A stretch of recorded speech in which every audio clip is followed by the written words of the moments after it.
రాష్ట్ర వ్యాప్తంగా సాక్షి పత్రికలో ప్రచురితమైన వార్తలపై కూటమి ప్రభుత్వము పోలీసుల ద్వారా అక్రమంగా కేసులు నమోదు చేస్తున్నారనే నిందతో సాక్షి మీడియా ప్రతినిధులు అసహనం వ్యక్తం చేశారు.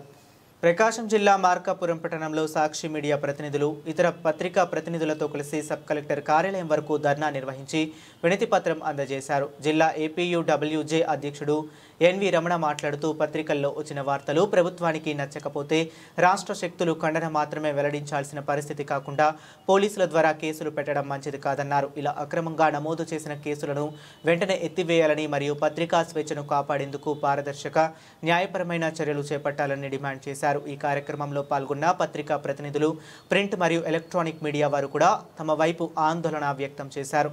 వారు పత్రికా స్వేచ్ఛను పరిరక్షించడం ప్రభుత్వానికి కీలక బాధ్యతగా ఉందని, మీడియా పట్ల జరిగిన ఈ రకమైన దాడులపై అపారదర్శక వ్యవహారాలను నిషేధించాలి అని డిమాండ్ చేశారు.